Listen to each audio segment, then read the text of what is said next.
Hermanos, buenos días. Quisiera algunas consideraciones acerca de lo que encontramos, en primer lugar, en la carta a los Corintios, capítulo 10.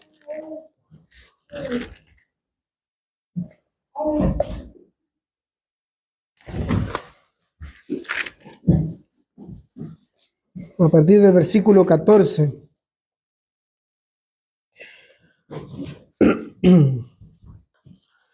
Dice, primero a los Corintios 10, verso 14.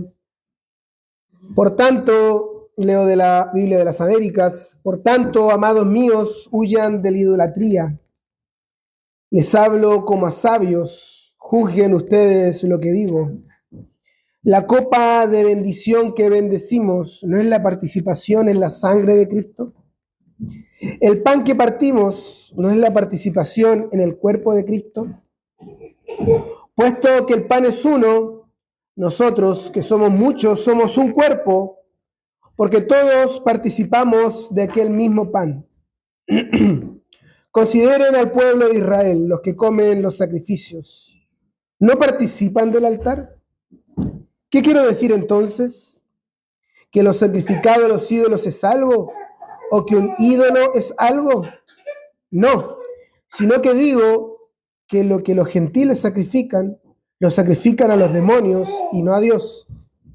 No quiero que ustedes sean partícipes con los demonios. Ustedes no pueden beber la copa del Señor y la copa de los demonios. No pueden participar de la mesa del Señor y de la mesa de los demonios. ¿O provocaremos a celos al Señor? ¿Somos acaso más fuertes que Él? Ahora el capítulo 11, y vamos a leer desde el versículo 17. Pero al darles estas instrucciones no los alabo, porque no se congregan para lo bueno, sino para lo malo. Pues, en primer lugar, oigo que cuando se reúnen como iglesia hay divisiones entre ustedes, y en parte lo creo, porque es necesario que entre ustedes haya bandos, a fin de que se manifiesten entre ustedes los que son aprobados. Por tanto, cuando se reúnen, esto ya no es comer la cena del Señor. Porque al comer, cada uno toma primero su propia cena, y uno pasa hambre y otro se embriaga. ¿Qué? ¿No tienen casas para comer y beber? ¿O desprecian la iglesia de Dios y avergüenzan a los que nada tienen? ¿Qué les diré? ¿Los alabaré? En esto no los alabaré. Porque yo recibí del Señor lo mismo que les he enseñado, que el Señor Jesús, la noche en que fue entregado, tomó pan, y después de dar gracias, lo partió y dijo: este es mi cuerpo que es para ustedes, hagan esto en memoria de mí.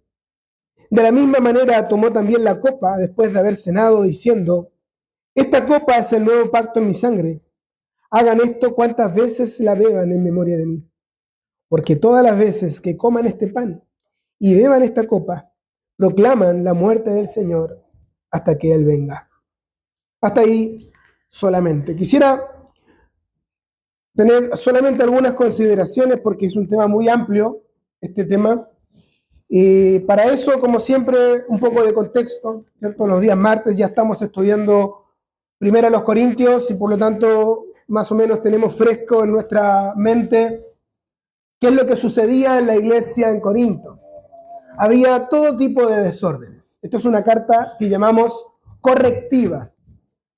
Del capítulo 1, más o menos del capítulo 1, 10, 11, hasta el capítulo 4, son correcciones en relación con los grupos y los bandos que se habían formado dentro de la congregación.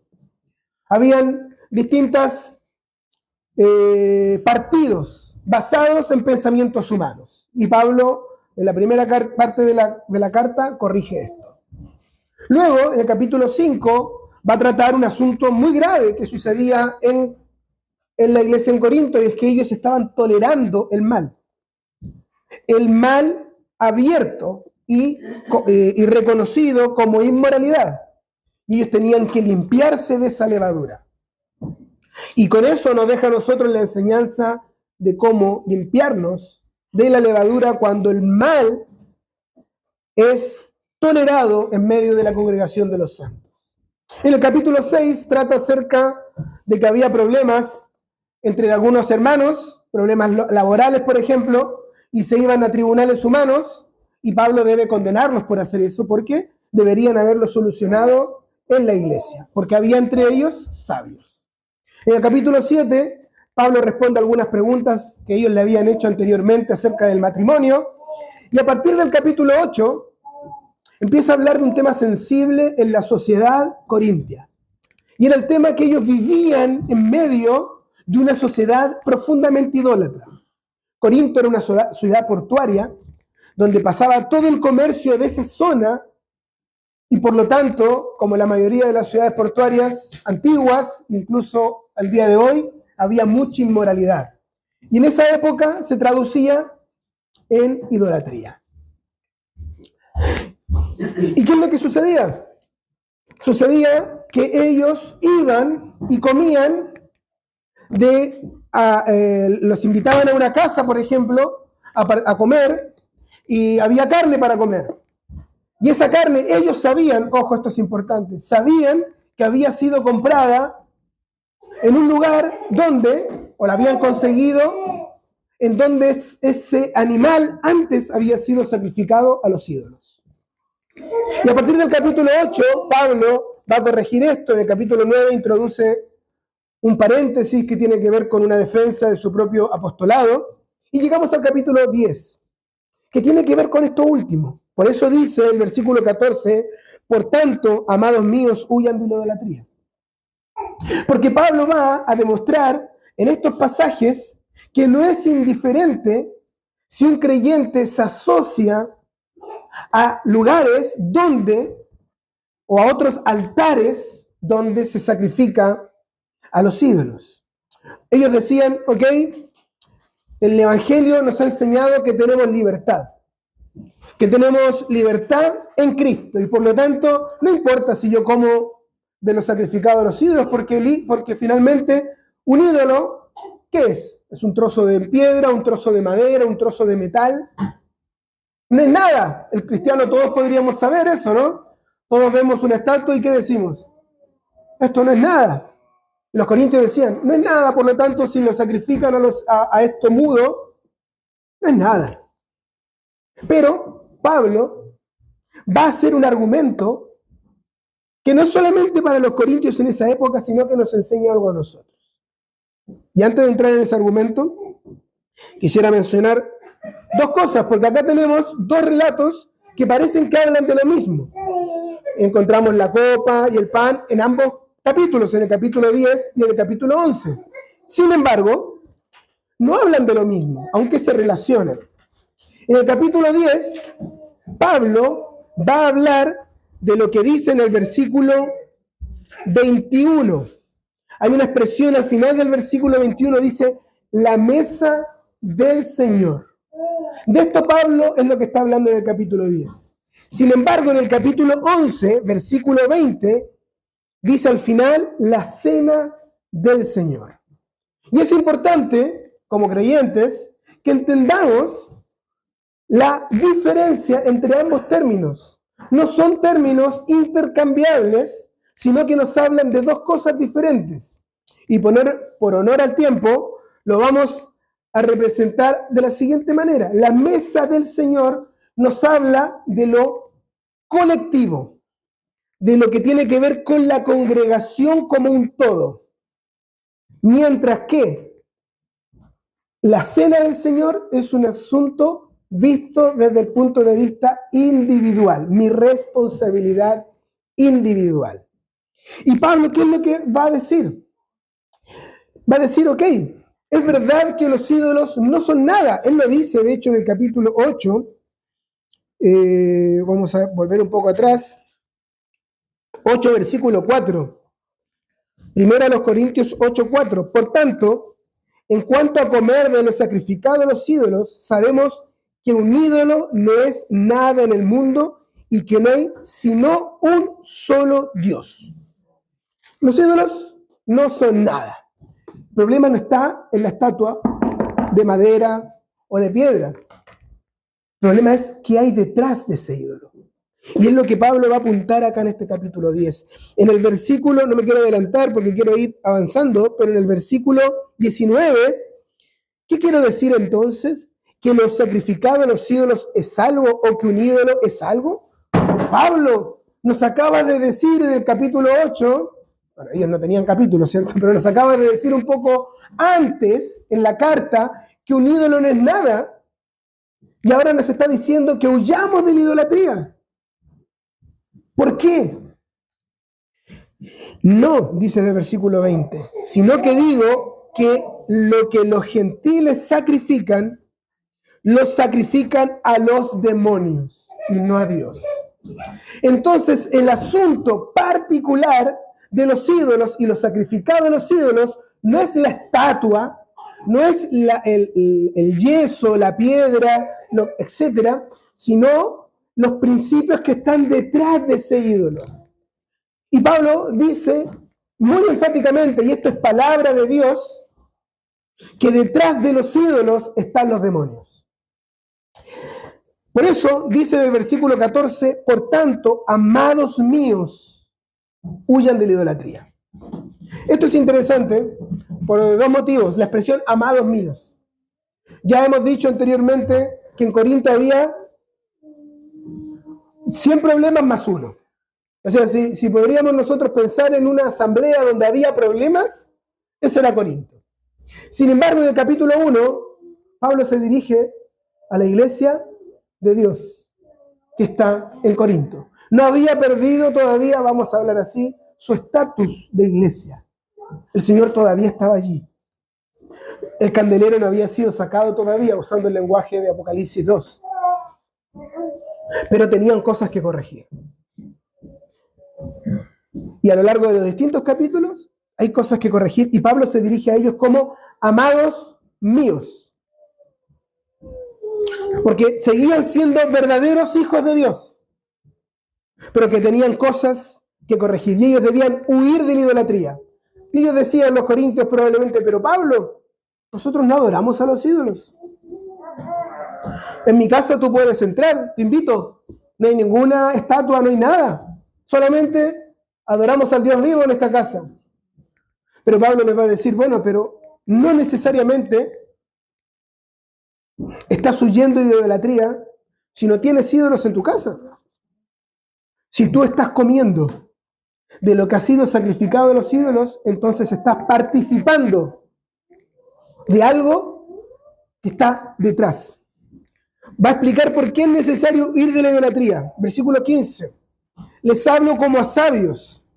Juzguen ustedes lo que digo. Esto es importante porque cuando hablamos de la mesa del Señor, que es la responsabilidad colectiva, ¿quiénes participan a la mesa del Señor? En primer lugar, hablamos de entendimiento y discernimiento.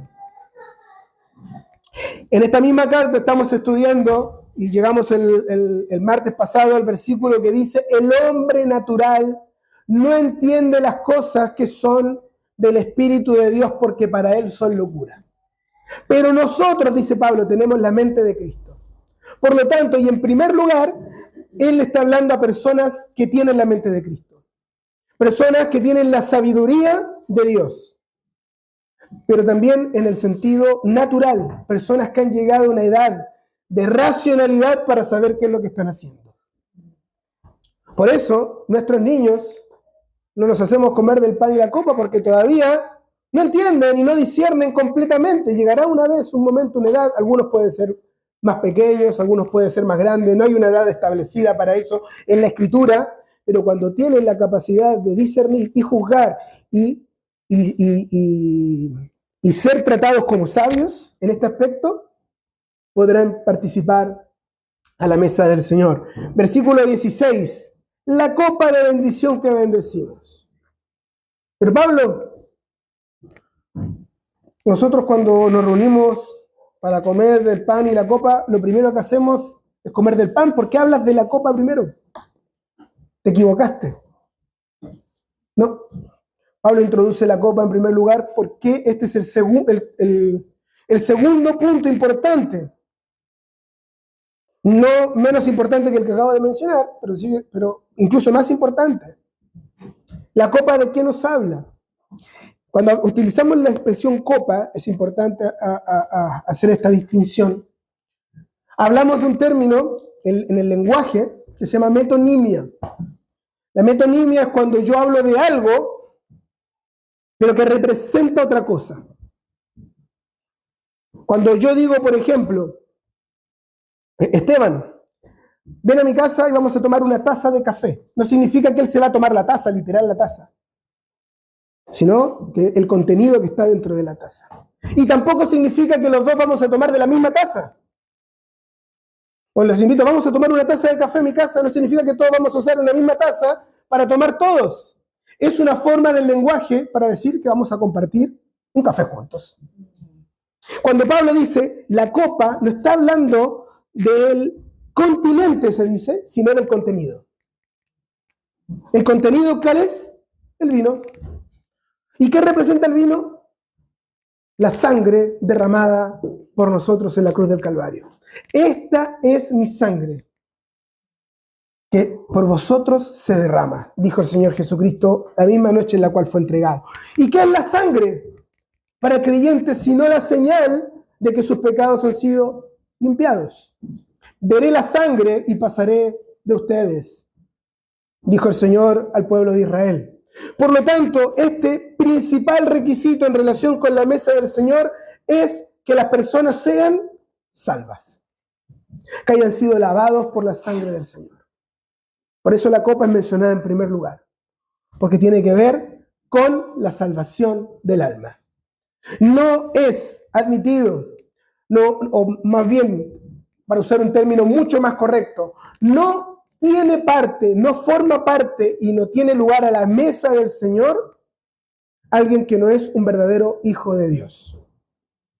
Punto principal. Pero dice una siguiente cosa, la copa de bendición que bendecimos.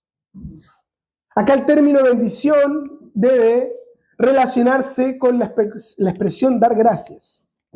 Nosotros damos gracias por la copa.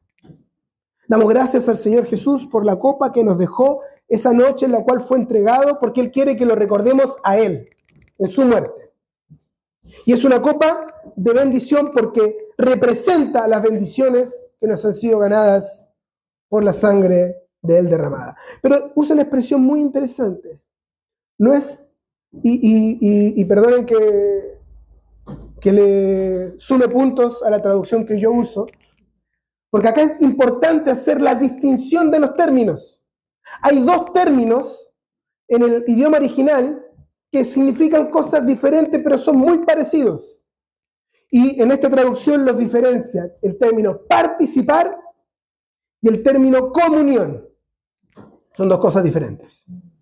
Dice, la copa de bendición que bendecimos, ¿no es la participación en la sangre de Cristo? El pan que partimos, ¿no es la participación en el cuerpo de Cristo? El término participar, que es un término fuerte, que implica una comunión íntima. Me está diciendo que lo que nosotros hacemos cuando comemos del pan y bebemos de la copa es participar de algo que está más allá de los símbolos. Por supuesto, y quitamos cualquier idea errónea inventada por la mente humana, especialmente por el romanismo, de que en el momento que alguien da gracias por el pan, esto se convierte literalmente en el cuerpo del Señor y la copa se convierte en la sangre del Señor. Lejos sea de eso nuestro pensamiento. Es simplemente pan, es simplemente vino, pero representan cosas ciertas. Representan la sangre derramada por nosotros. Representan el cuerpo del Señor Jesucristo que se entregó por nosotros. Pero acá Pablo va a añadir un término que nos va a llevar al punto colectivo. Porque dice, el pan que partimos, ¿no es la participación en el cuerpo de Cristo?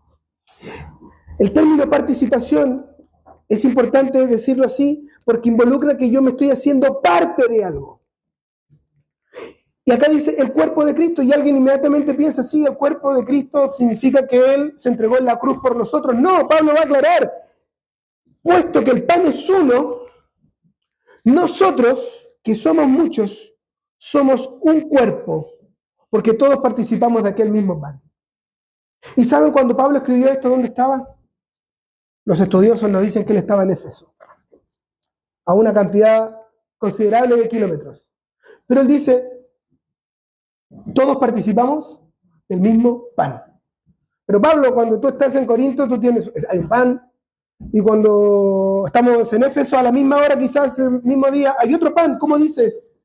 Que es uno solo, porque representan una unidad. Nos hablan de otra verdad fundamental, que Cristo es cabeza de la iglesia y la iglesia es su cuerpo. Por lo tanto, puesto que el pan es uno, nosotros, los creyentes, los que han sido lavados por la sangre del Cordero, que somos muchos, somos un solo cuerpo. Por lo tanto, cuando nosotros vemos ese un solo pan, no solamente pensamos en el cuerpo del Señor entregado por nosotros, sino sabemos que en ese un solo pan están representados todos los verdaderos hijos de Dios que están sobre la tierra. Esa es la verdad del un solo cuerpo de Cristo. Y ahora voy a tomar un ejemplo del Antiguo Testamento. Considera en versículo 18 al pueblo de Israel. Los que comen los sacrificios, ¿no participan del altar? Acá hay una verdad del Israel. Cuando ellos comían de los animales sacrificados por los sacerdotes, ellos estaban haciendo partícipes con los principios que había detrás del altar judío. Leímos unos pasajes hoy día de Levítico 3, el sacrificio de las paces, el sacrificio de la comunión. Y cuando ellos comían, se estaban identificando con el animal que estaba muerto allí. Ellos llevaban el animal, ponían su mano sobre la cabeza, lo ofrecían y comían de ese mismo animal y participaban del altar judío. Versículo 19. ¿Qué quiero decir entonces? ¿Que lo sacrificado de los ídolos es algo? ¿O que un ídolo es algo? No. Sino que digo que lo que los gentiles sacrifican, lo sacrifican a los demonios y no a Dios. No quiero que ustedes sean partícipes con los demonios.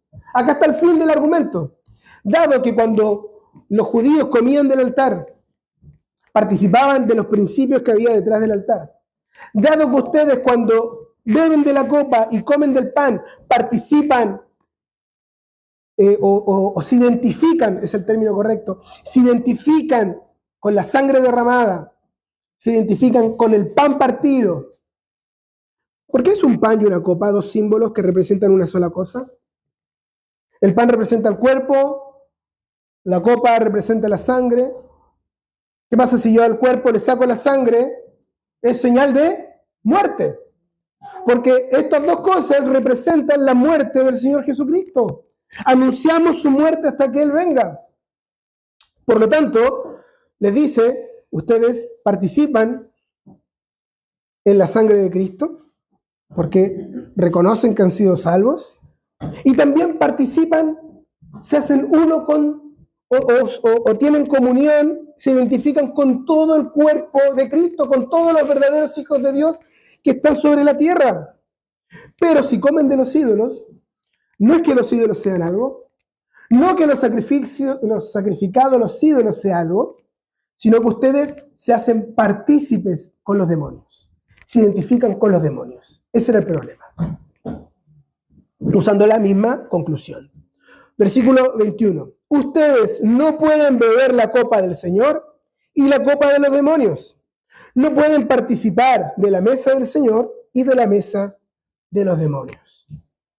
El término mesa en las Escrituras es un término que nos habla de comunión, de participación. Pero también nos habla de un altar cristiano. Y no estamos hablando de la mesa física, esta mesa que tenemos acá al medio los domingos.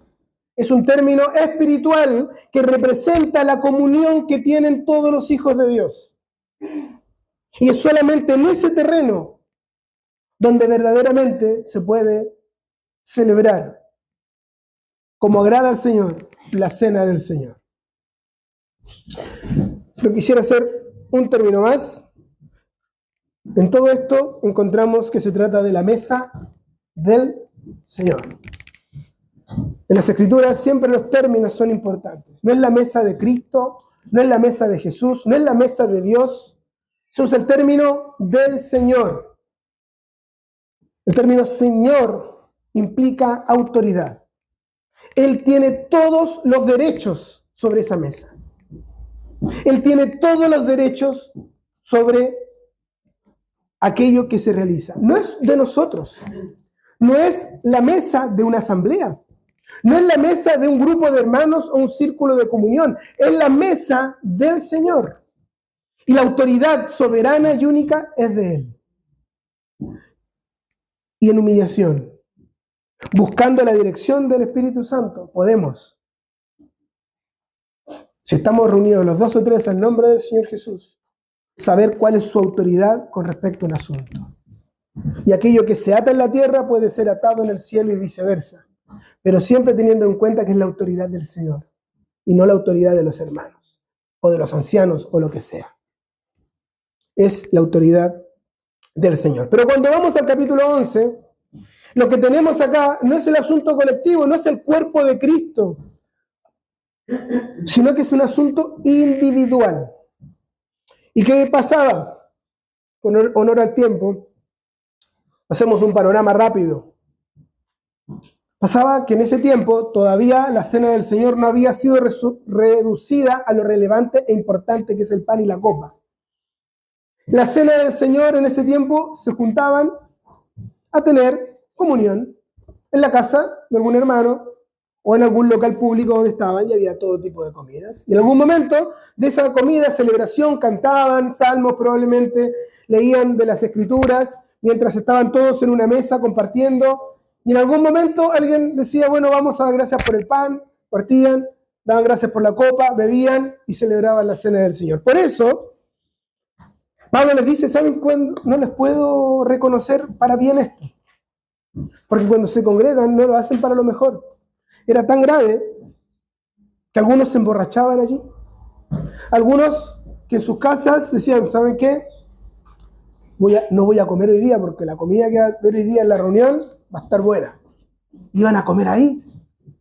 Entonces Pablo debe reducir todo esto. Y lo peor de todo es que como había bandos, algunos se sentaban con unos, otros se sentaban con otros se sentaban por allá y cada uno tenía su propia cena.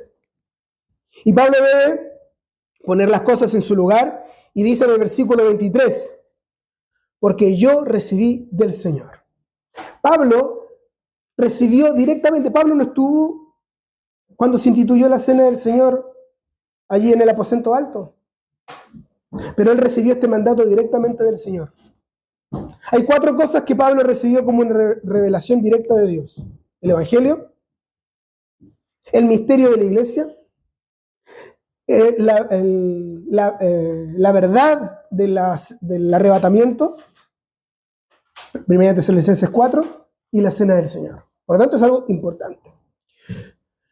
Yo recibí del Señor lo mismo que les he enseñado, que el Señor Jesús, la noche en que fue entregado, tomó pan. Y después de dar gracias, lo partió. Y dijo, esto es mi cuerpo, que es para ustedes. Hagan esto en memoria de mí. Algunas consideraciones breves acerca de esto. Primero, como esto es el asunto individual y este es el orden de la cena, vemos que él parte por el pan, al igual que hizo el Señor Jesús la noche que fue entregado. Pero es un memorial, es un recuerdo. No estamos volviendo a sacrificar a Cristo como enseñan los católicos romanos. Estamos haciendo memoria de lo que Él hizo. Es un recuerdo. Pero además, dice que Él tomó el pan y lo partió después de haber dado gracias. Muy sencillo. Pero es importante no perdernos en las formas exteriores, porque el Señor quiere que nosotros entendamos lo que simboliza. Si nosotros nos perdemos en las formas exteriores, si nos perdemos acerca de la forma que tiene que tener el pan? Si el pan tiene que estar cubierto o descubierto, si tiene que ser con levadura o sin levadura, perdemos lo importante. Perdemos lo que el Señor quiere representar a través del pan. Él quiere representar, esto es mi cuerpo. Que tengamos cuidado entonces de no perder. Las formas pueden diferir. En un lugar se puede hacer diferente que en otro. Pero lo importante es el mensaje que hay detrás de eso. De la misma manera, esta expresión de la misma manera es importante. No dice que después tomó el pan. De la misma manera, lo hizo igual. Nosotros tenemos que, a pesar de no caer en formas, seguir, ver que el Señor Jesucristo lo hizo en el mismo momento y lo hizo de la misma manera. Tomó también la copa y después de haber cenado dijo, esta copa es el nuevo pacto en mi sangre, hagan esto. ¿Cuántas veces la beban en memoria de mí? Nuevamente está la memoria. Porque todas las veces que coman este pan y beban esta copa, proclaman la muerte del Señor hasta que Él venga. La cena del Señor. Acá está el asunto individual. Cada uno de nosotros venimos a hacer memoria del Señor. En el capítulo 10 está el asunto colectivo. Pero cada vez que lo hacemos, miramos hacia atrás. Cuando el Señor Jesús fue sacrificado, es en memoria de Él. Pero cada vez también miramos hacia adelante. Porque lo hacemos hasta que Él venga. Y quizás, ¿cuánto cambiaría nuestra actitud y nuestra vida si pensáramos que este domingo puede ser la última vez que comamos del pan y bebamos de la copa? Porque cuando el Señor Jesús venga, esa pan y esa copa se quedarán acá en la tierra. No las necesitaremos más en el cielo. Porque lo que es un símbolo será transformado por la realidad de la presencia del Señor Jesús. Por lo tanto, quiere el Señor ayudarnos a entender esta distinción que parece sutil, pero que es importante, entre la responsabilidad colectiva en 1 Corintios 10 y la individual en 1 Corintios 11. Y los animo a leer lo que sigue del capítulo 11, porque dice ahí, pruébese cada uno a sí mismo y coma. Por eso es individual. No dice, prueba al hermano, vea si él está apto. Pero además dice, pruébese y coma. No está válida la opción de abstenerse de comer y beber. Se prueba cada uno a sí mismo y come. Porque es un asunto individual delante del Señor. Así lo presenta 1 Corintios 11. Pero además, el que come y bebe indignamente, come y bebe juicio, ¿para quién? ¿Para los demás? Para sí. El Señor nos pone contra la espada y la pared. Pruébese cada uno a sí mismo y coma. Pero si come indignamente, come juicio y bebe para sí. Es una santa convocación a la cual somos invitados para hacer memoria de la muerte del Señor Jesús hasta que Él venga.